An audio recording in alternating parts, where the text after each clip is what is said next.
All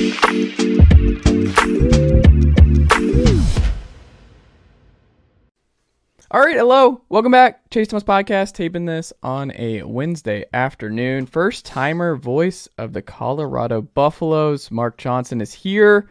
Mark, good afternoon, sir. How are you?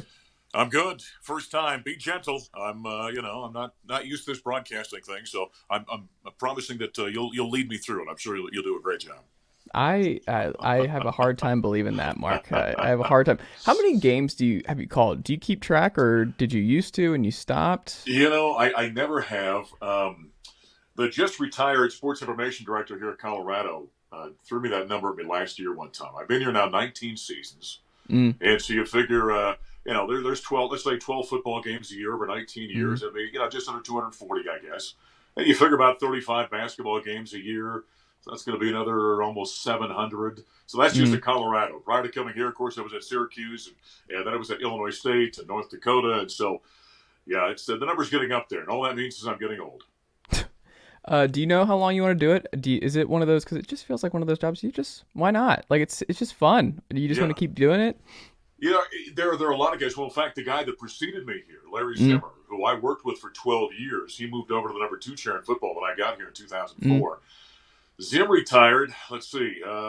He was 80, 81 roughly, I think, in that ballpark when he retired. And I'm not sure I'm going that long.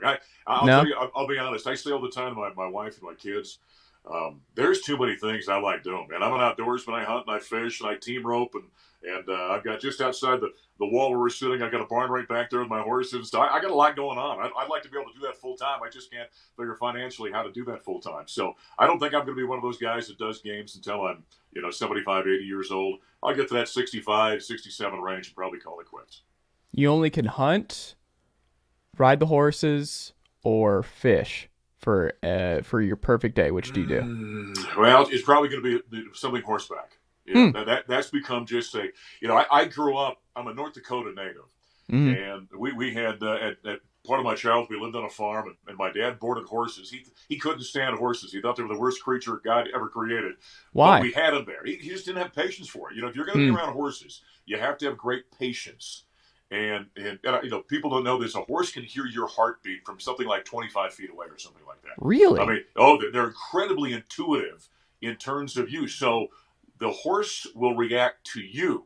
And if you're a mess, they're going to be a mess. If you walk in and you got all sorts of emotional upheaval that day, they're going to sense that.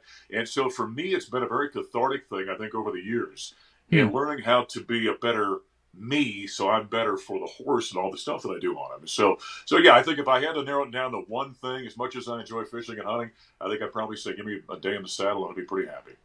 Do you have one favorite that you have, or do you take turns? Do you have does your wife have a favorite or her own? How does that work? Well, I've got one right now that probably is top of the line for me, and she's let's see, how old is her? Josie Wales is her name. Okay. And she is, I want to say she's 11 at this point, and so she's kind of in her peak right now. And a few years ago, I started team roping, and so she's very athletic and a great mind on her, and she actually puts up, as bad a roper as I am, she takes care of me because I'm not nearly as good in the arena as she is, and so she's probably my favorite right now. Do you ride her every day?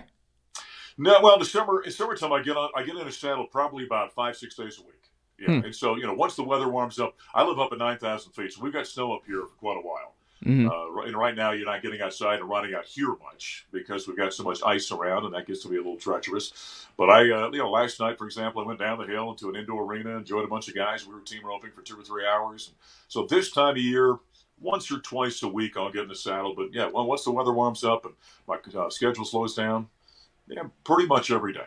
Do you just wave bye during football season where you're like, I'll see you in 4 months? Is it just sorry, I'll be back. It's just going to be a couple months. Yeah, that's about it. And not only to my horses, but to my family as well. Yeah. I mean, the way this business is, when you hit August and football gets going, and then right on the heels of that, November, when it crosses over, you can have basketball. And so, yeah, it gets to be a little bit busy for a few months, and then for those 4 months during the summer, April, May, June, July, things kind of quiet down, and that's when I'm around much more. But yeah, once football gets going, I wave goodbye to the horses and the family. Mark's just gonna disappear, man. Like when he moves on, he's just not. There's not gonna be an announcement. He's just not gonna be calling the Buffs one day, and everyone's gonna be like, "What happened to him?" And someone's gonna see you out in the wilderness one day, and they're like, "I think that was him on horseback." Like I don't know what he was doing, but I'm pretty sure that was the former voice of the Buffs. I'm pretty certain. I've always told people when I retire, living up where I do, and I'm kind of in the middle of nowhere up here, I said the next time you hear from me is, when I get eaten by a mountain lion or something up here in the mountain. It'll be in the newspaper, and they'll say, "Oh, I remember that guy." That's what happened to him. But yeah, I'm not one of those guys that plans on hanging around. When I call it quits, I'll be gone and do my own thing. What's the craziest animal you've seen? Have you had any close scares with the mountain lion or bear? Yeah. Well, without question. Well, let's see. Most recently, in the fall, so where I live not far off National Forest land. And I jumped on one of the horses one day, was just kind of working one of them out, and I hadn't been on that one for a while. And I got up there, and I ran into a moose up there. Okay. And then I noticed that it was a female, it was a cow. And I don't know if you know, a lot of people don't understand this. Moose can be very, very dangerous. People think of deer and elk, and you can kind of be around them a bit. But I got up there, and I saw her. And I thought, well, I'll give her a little bit of a wide berth. And so I was kind of working my way through the trees. And then I noticed she had a calf with her. And I thought, uh-oh, that's not good. And I was still about 50 yards away from her. And sure enough, she did jump up and charge me. She got up and kind of came after me. And she ran maybe 50 yards. And I just spun around the other direction on the horse. But on horseback, I've had encounters with, both male and female moose. So bulls and cows. Deer all the time and elk. That's pretty common. Black bear. And one time we did see a mountain lion. Now it was off in the distance, but wasn't too terribly close. But up where I'm at, living off national forest like this, you see quite a bit of that kind of stuff. What was the bear situation? That was just a bear. It was late in the kind of the summer fall area where they're trying to get themselves fattened up for hibernation. Yeah. And this big old fat black bear just kind of came walking out of the trees about 30, 40 yards from me. And they don't want to bother you too much. And so he saw me and I saw him. And I was more concerned the horse might freak out. And she didn't. She kind of kept it together and trusted me. And that bear just kind of waddled across the road and went to the other side, back of the trees, and didn't seem to bother me. Interesting. What's the hardest thing about training a horse? Well, training yourself. I mean, that's honestly it. There's a great trainer, I'm trying to think, it was Ray Hunt, who once said, if you show me a man's horse, I'll tell you about the man. Huh. And so that there's great truth in that. And, I'm one of those guys, I can't stand when I'm out someplace and I see somebody really getting rough with their horse. You never want to do that. They're prey animals. So their entire instinct is self-preservation and protection, right? Because, back when everything was wild, those wolves or mountain lions or whatever it was, they were going after the horses. So the horses are trying to stay alive. I mean, they're just like deer or elk or anything else.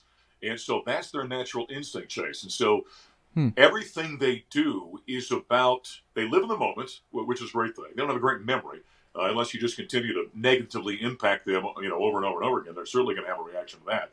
But they live in the moment. It's about preservation. They have to learn to trust you, like that incident I told you about with that bear walking out. Now, if that horse didn't have a great trust with me and we hadn't built a great relationship, she might have gotten kind of freaked out and flipped out and maybe done something, that was not good for me.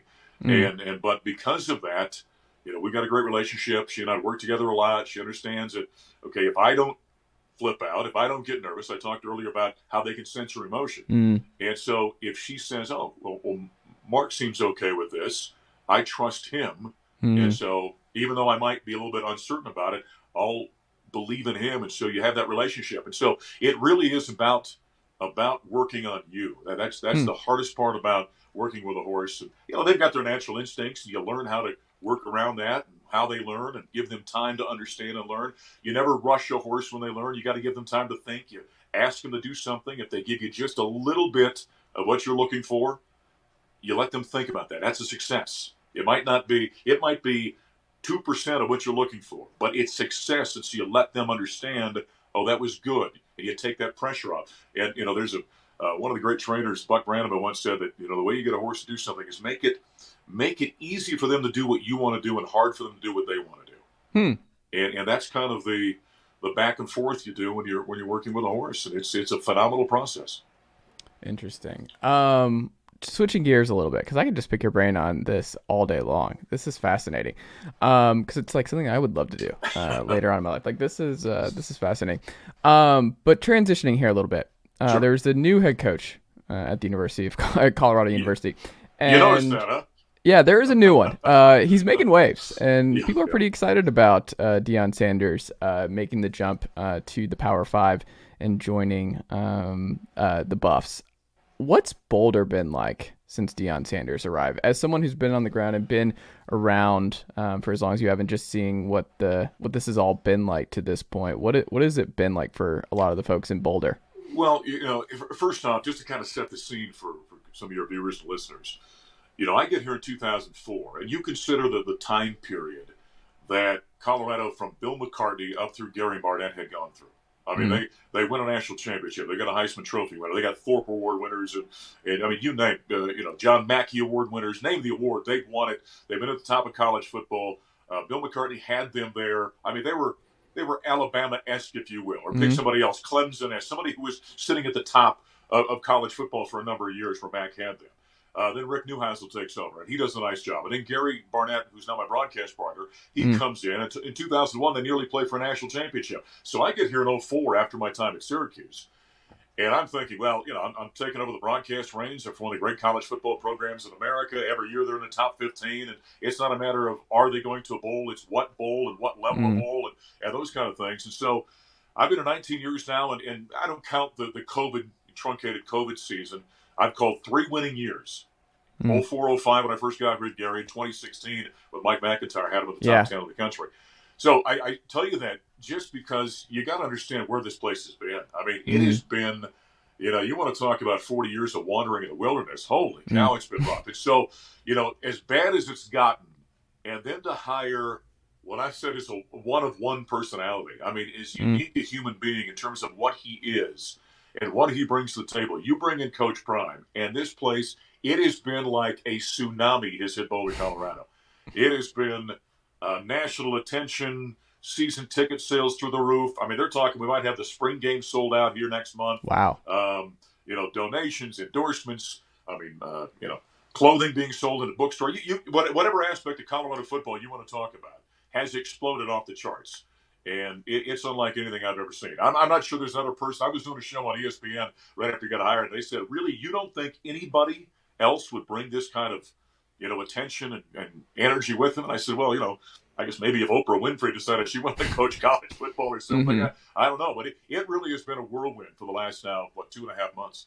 Yeah, maybe Mike Shanahan just taking the Colorado job, just the Denver Broncos legend. He's like, I'm bored. I'm coming back. I think he's still in Colorado, right? Well, yeah, he's still here. But, since the thing is, I've had other people bring up, Nick Saban. Well, they're all great football coaches, but nobody's an icon like he is. Yeah.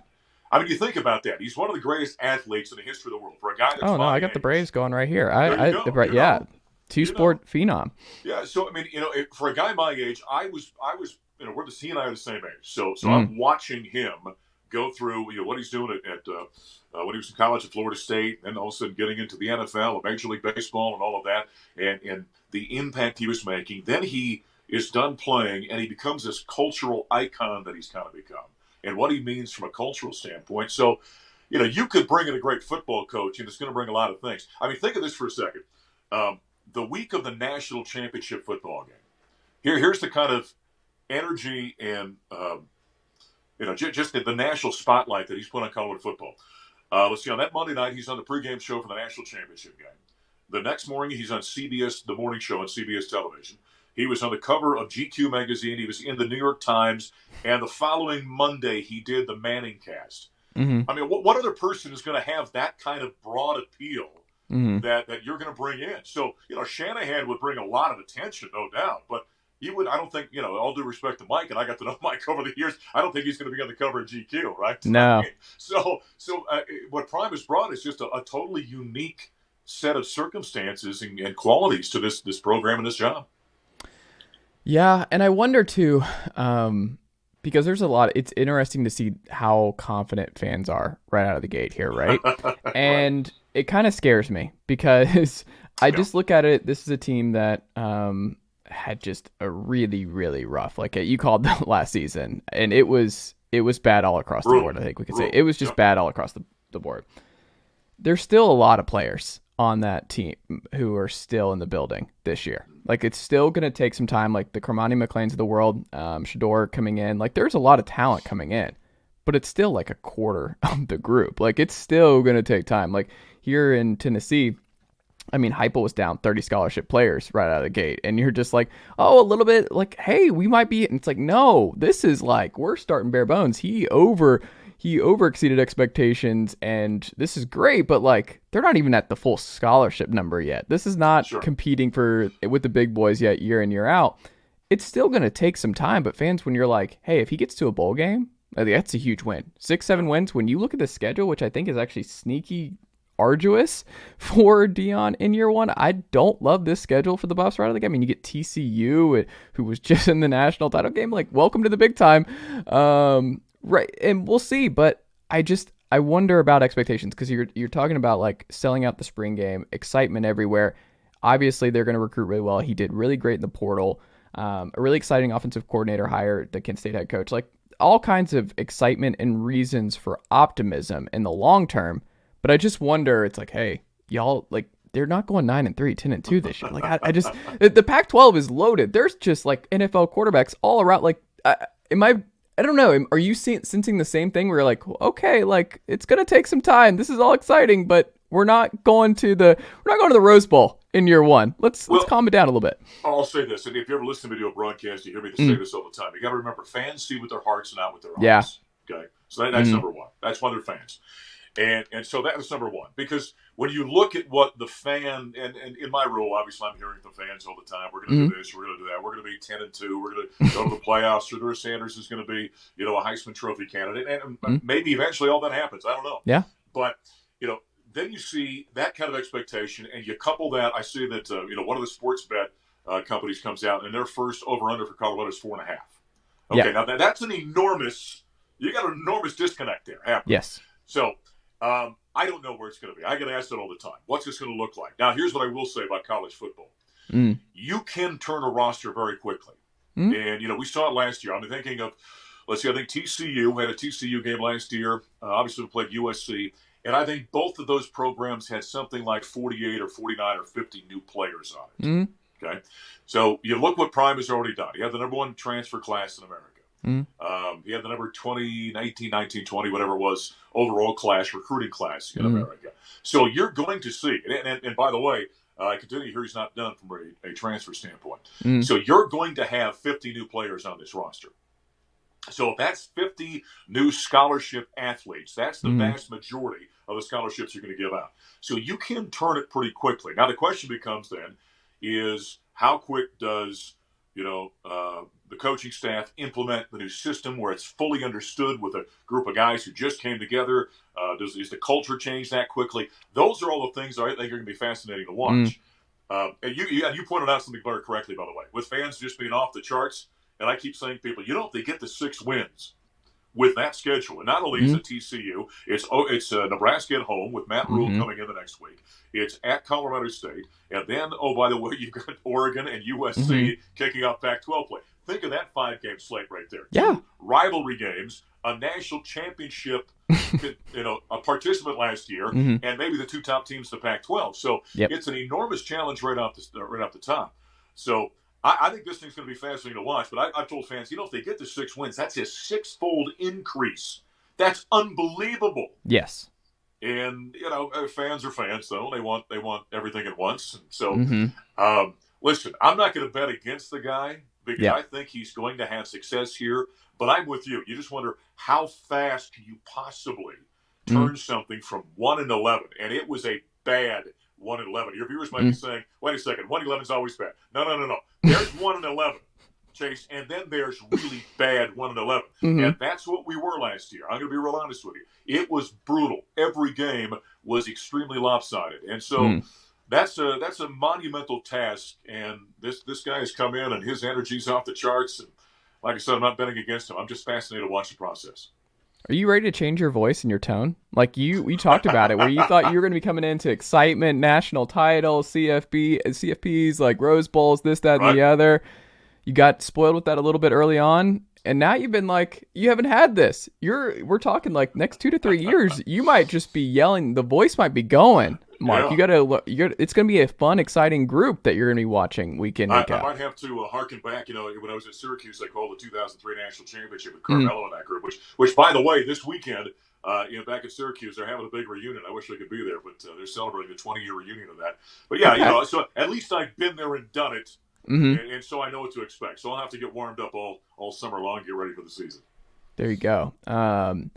What is the most underrated part of Boulder? If you had to guess, like what Deion and guys are pitching to Boulder, Colorado, it's not just playing in the Power Five, but I always wonder because like Tennessee, it's like one of the things like kids you find are surprised that Knoxville's like a town. Like Knoxville's like an actual city. Like it's not the sticks. It's a full on town, and just like a Birmingham or not a Nashville or an Atlanta. I'm from Atlanta, but just like one of those smaller big cities.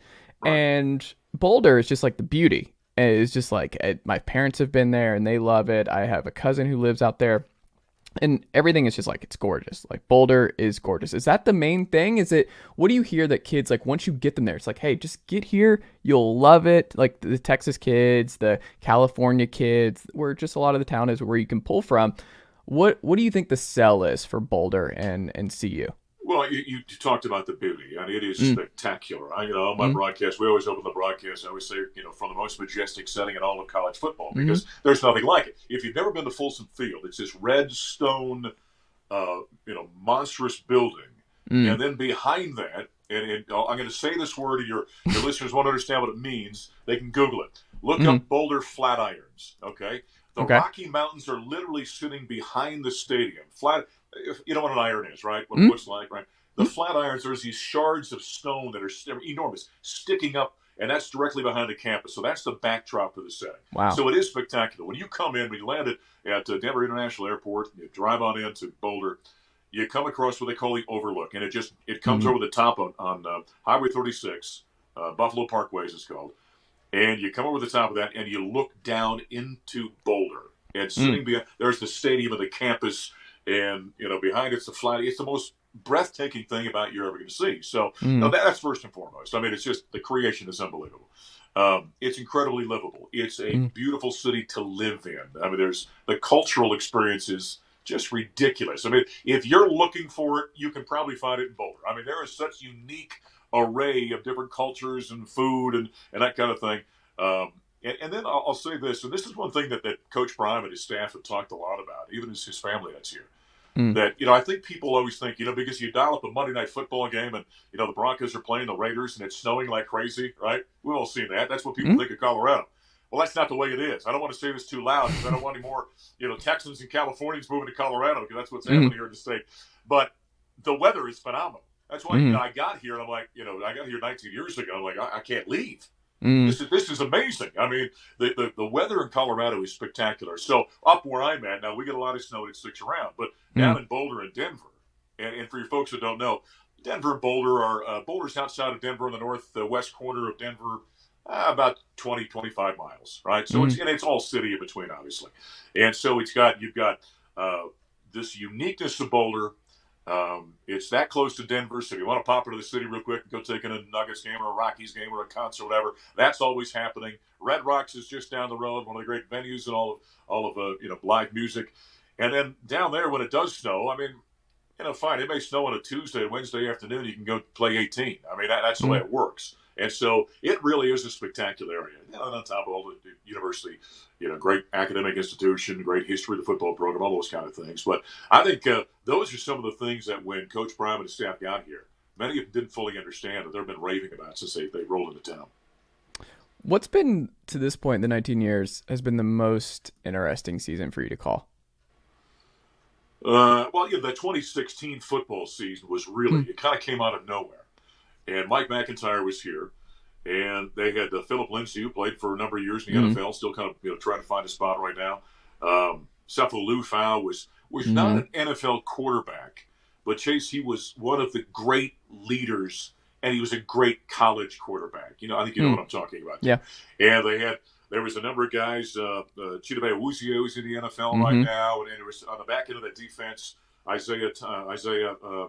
goodness, I'm just totally blanking on his name. He played for the Falcons. Oliver. Oliver, thank you. Mm-hmm. You had 5 or 6 guys in the back end of that defense that went on to the NFL, and so it was a really dominant defense. And it kind of came out of nowhere. The year before we were okay, but not bowl level. I think it was a 5-win season, and then all of a sudden come out, end up going 10-2, ranked in the top 10 of the country. Played Oklahoma State in the Alamo Bowl that year. That was probably the most fun football season I've ever had. Now, basketball, what Tad Boyle's done the last 13 years, he's got. This year's been kind of rough, but most years it's been a very good basketball program. And in the first year of the Pac-12, we went into Los Angeles. That year the tournament was in Los Angeles. Won 4 games in 4 days, and got a bid to the NCAA. Well, got an automatic bid to the NCAA tournament. So, and there were some great moments. But yeah, probably those 2 years. That was 20 or 12 in basketball, and 2016 in football would be the best 2 years I've called around here. Individually, though, my guess would be Laviska Shenault was the coolest player to call because he's a little wrecking ball, and you just never knew if a play was totally done. Like I just love watching Laviska Shenault play football, especially at Colorado before the injuries. Kind of derailed a lot of his NFL stuff to this point. But as a college player, he was so much fun to watch, and the way they used him was fun. Where you're just like, I don't know what Laviska Shenault's going to do next when you just put the ball in his hand. No, he was one of those guys that just shows up and is different, right? We're standing out on the practice field one day, and I'm totally blanking on the name. He coached here years ago. He was the president of FCA, Fellowship of Christian Athletes, many years. Les Steckel. And Les Steckel was here, Minnesota Vikings head coach back when I was a kid. Anyway, Les and I are standing on the sideline one day at practice, and we're talking. And Laviska runs just a street down the near sideline, so ran 15 feet from us. And Les Steckel's telling me a story about back in the day, being, the NFL, this or that. And he stops mid-sentence. He says, "Who was that?" And I said, and he wasn't even looking at him. I said, "Well, that's Laviska Shenault." And he spun his head around. He looked at me. He said, "That's the closest thing to Michael Westbrook I've ever seen." Okay, now that's a big name, right? Yeah. And when you think of freak athletes, Michael Westbrook, and I still see Mike is about a year younger than I am. I still see him. He still looks like he could go out and play. It's unbelievable. And that's the way Laviska was. When he got here, he was 18. You thought, that looks like a 29-year-old man, right? I mean, he was just different. So, yeah, he was as unique an athlete as I've, maybe outside of Carmelo Anthony, when I did his games when he was a freshman at Syracuse and he won the title. As unique an athlete, though, as maybe I've ever seen.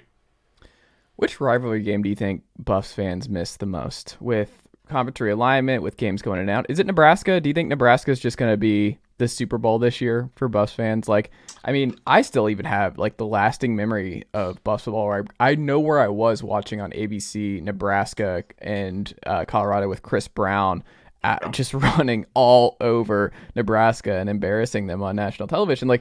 I imagine that's the pick, but could it be another one? Do they really wish they could still have that game year in, year out? Yeah, around here, by the way, when anybody refers to that game, all you say is 62-36, any questions? That was the score of the game, right? Yeah. In 2001. Yeah, without question. I mean, that's what we played them twice since we went our separate ways. They went to the Big Ten, and Colorado went to the Pac-12. We won both of them. Laviska had a game-winning, speaking of Laviska, a game-winning touchdown at their place. Right, that one late in the game. And that one still draws out the most animosity, energy, and rivalry, if you will. When we moved to the Pac-12, there was all this talk about the rumble in the Rockies in Utah and Colorado and, Rocky Mountain schools, and you can't force that. It has to happen organically, and even though that there was a time back in the 40s in the Rocky Mountain Athletic Conference when Utah and Colorado played all the time, and apparently it was a great rivalry at one point in time. But you can't force that. So it's going to take 50 years to get there again. It just takes forever. You just need that. And to be honest with you, I think in Pac-12 right now, let's see, in basketball, Arizona's kind of become a little bit of a rivalry in basketball. And football, I'm not sure. We've been so bad for so long. I can't tell you there's really a rivalry that's brewed at all. And it's that old line: the hammer and the nail don't have a rivalry, right? Yeah. And so, I can't say there really is one, but there's still that history and that bad blood between Nebraska and Colorado. So when it rolls around, it's always a big deal. And to this day, because of Bill McCartney, if somebody walks through one of the hallways in the Champion Center and they're wearing a red shirt, somebody's going to say, "What are you doing wearing red on this campus? That's not allowed." Because Coach Mack back in the day would allow nobody to wear red. Mm-hmm. I like that. For folks on the outside, what would you, they were like, if you had to explain like what the hardest part about calling a football game is, what would you say it is? What, like, day on average, what's the most difficult part about it?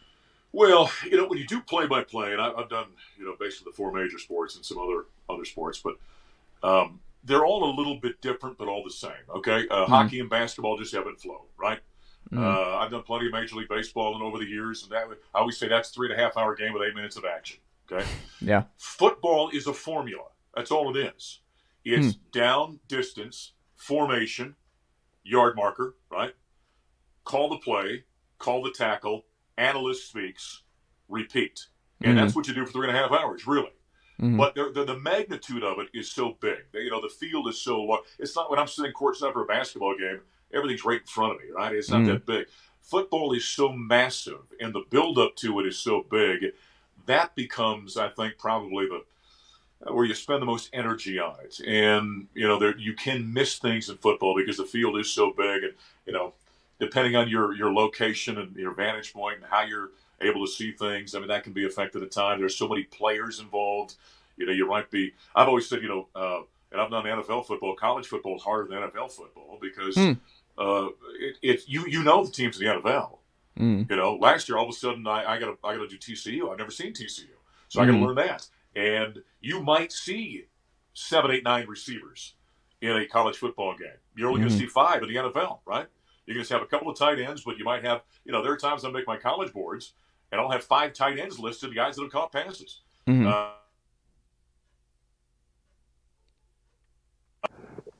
I think somebody just called me. I think I blacked out on you. Sorry about that. Oh, no, you're good. You're good. You just came back in. It was like that worked like a movie. Like you went away, you faded away, and he's back. Mark Johnson's back on the podcast. I said it. So, that's the thing about doing a college game is you've got to learn so many people. It's not a 53-man roster like you would see in the National Football League. And it's a very different deal there. And so I think that's probably one of the more difficult things is the memorization of all that. Learning. For me, it's easy. I do the Colorado Buffaloes every week. I know their name. But you got to learn somebody else. When I've done, games years ago for Westwood One or Sports USA and you're doing 2 college football teams you've never seen, that's a lot of memorization. So that might be one of the harder things. Last thing, and I'll let you go. I want to be respectful for your time this afternoon. What is it? This is always interesting to me because I just – what was an awkward moment? What's the most awkward moment you've had on the air calling a game? Like an awkward mess up where you're like, I just want to curl up. I want to go hide out on the range. I want to go ride my horse. I got to get out of here. It's too much. That's a great question. Okay, yes, I just thought of something, and I can give you the story without. I don't want to throw somebody on the bus, okay? But I will give you a kind of the generic kind of description of it. So I won't say I was doing a game one time where there was a rather large record that was going to be set. All right, and I'm doing the game, and it was in football, and a quarterback so many yards to get this record on a pass, and. You'd like to think, that one of these kind of records is going to be set, where a guy, he needs 5 yards and he throws a 25-yard catch and the guy dives into the end zone. It's a touchdown. It's a great moment. And it just, it's beautiful. This was a little bit different than that. And there were circumstances within where he got sacked and then threw him behind the line of scrimmage a couple of days before. And so in my head, I'm thinking, well, I know he still needs, whatever it was, in this case, 5 yards, let's say. And the pass is thrown, receiver makes the catch, steps out of bounds right at 5 yards. And I'm about ready to kind of ramp up into there's the record, type of situation. And I look at the statistician and he's giving me this. No. And so I'm sitting there thinking, what am I not understanding right now? And so there's confusion in my head. And so I paused, and it was a pregnant pause. It might not be as long as it felt. It felt like it was a long pause. And it might have been 4 or 5 seconds. And I paused, trying to determine what am I not understanding about the fact. And then as I'm going to start talking, because I got to say something, all of a sudden the statistician realized that he messed up, and it actually was the record. And so it was a very clumsy call that really didn't do the moment justice, and you know what always happens? Even though it was somebody that was helping me and there was miscommunication between the two of us, you always blame the guy that's talking or the guy on the camera, right? Mm-hmm. And so, yeah, I got some nasty messages about that and this and that, about what a moron I was, and on. I'm like, well, okay, fine, I'll take it. But yeah, that was one of those. And that's the one thing a lot of that people don't understand when you're doing a game like that, how many different people are involved in helping. What ended up happening, the statistician thought that actually there was some yardage that had been taken off, and so it wasn't 5 anymore. It was one of those deals. But it was the perfect confluence of, circumstances. Instead of it being just a nice, 15-yard out or whatever it is. There's no doubt at that point. Yeah. No doubt. Right. But it was just the perfect set of circumstances. So that was the moment I wasn't sure if I should be embarrassed. I should cuss at the guy or smack him upside the head or what, or throw him under the bus on the air, go, you know what? I thought that's what it was, but dummy over here didn't understand that was the record. So I took the bullet that time. And man, because you don't want to be wrong. You don't want to burn the moment and be wrong. No, exactly right. Exactly right. And that's a mistake, Chase, that young broadcasters make when they're doing play-by-play. They try to jump on things too quickly, and you don't want to be too far behind. But there are ways you learn over the course of time. We've all heard broadcasters that because you get an odd view of like a field goal and they call it good and it's not, and those kind of things, like the Rob Gronkowski thing this year during the Super Bowl. Yeah. Right, you always watch for the officials, or when you're doing baseball, and a guy hits a fly ball. You never watch the ball go out of the ballpark. You watch the outfielder. The outfielder will tell you if it's going out or not, because you can be deceived. And so you learn to be careful in those circumstances. Although this time, I was trying to be careful and still got thwarted, if you will. Man, I love that though. It's real. Like sometimes that could just happen, and it's just not. It's an imperfect science, and live radio, man. It's a little bit different than the podcast game, Mark, where I can just go back and edit. Like I can just, there's no pressure here. I did a radio spot in Arkansas yesterday ahead of Tennessee, Arkansas, and I get anxious. I couldn't do what you do, Mark. Like I was just, my heart was just beating out of my chest, where I'm like having to fill time and like, oh, I'm responsible for leading this conversation and giving you the answers, and it's not my jam. I love being in the host chair where I get to just learn and listen to smart people like you just talk, and there's no pressure. The pressure cooker, it's not me. I can't do it. You know what always happened? I'll never forget. So when I was at Syracuse, Bob Costas, Syracuse guy, and so Bob came back and we were doing an event together. We actually shot a television segment together. And we were talking about that very thing, because you know what happens? Everybody always thinks, oh man, I could do play-by-play. I sit in my living room with my boys all the time. Yeah. We're watching the game, and I do play. And so Bob's the one that brought this up. He said, you know what I always tell people? All right, I want you to sit there the next time, start your stopwatch, and do it for 10 minutes, and don't stop. And make a mistake, and you can't start over. You just have to keep talking and make it make sense, and then go back and listen to see what you said makes sense. There is an art form to it. I mean, it's not an easy thing to do. Just to keep talking, for a football game for 3.5 hours. And there's 1,000 things going on. Frequently, I have students who come up and want to shadow, and they want to see it. So we'll put headphones on them so they can hear the behind the scenes. And, we're doing the play-by-play, and the analyst is talking, the sideline guy, the statistician, and the spotter, and the producer's talking in my ear, and the engineering is indicating this is happening. And, I mean, there's all kinds of stuff going on, in radio and television. When I've done TV games, same thing. There's so much happening, and you've got to continue to generate that logical story, if you will, for the viewer, the listener, while you're thinking about all these other things and other people are interacting with you. And it's a creative, unique thing. And I always think back years ago. You may not remember this. You're probably too young. Dennis Miller, the great comedian, did Monday Night Football for one season. Yeah. And his first game, he's working with Al Michaels. I'll never forget. They come back for the second half, and Al Michaels says something along the lines to Dennis Miller about, well, how was your first half? And Dennis Miller says, I feel like I'm sitting on the dotted line of a freeway, and the cars are coming by me at 70 miles an hour. He says, I can't believe how fast everything is happening. And that's why when you get somebody, I'll be doing a game, and, there's a kickoff return or a punt return, let's say, and I end up saying it was 66 yards, and ends up being 67, and some guy's like, Johnson is such a dope, It's like, really? Really? All that's going on there, and the magnitude of what's happening, and the subjectiveness of was it the 23 or the 24-yard line, and I'm going to take a shot for that. All right. It happens. And Twitter doesn't help any of this. No, not at all. No. Mark, this has been great. Thank you so much for making the time today. This has been, like I said, just been a great conversation, and I've learned a lot. This was fun, and yeah. Well, I like it because not only, I was going to ask about the Buff. That's easier talking about sports guys. Yeah. But we started off talking about horses, man. And so just the fact that we covered the gamut of topics, I enjoyed it. So thank you. Yeah, absolutely. That's what I want to do. More conversational, learn more about Mark, the person.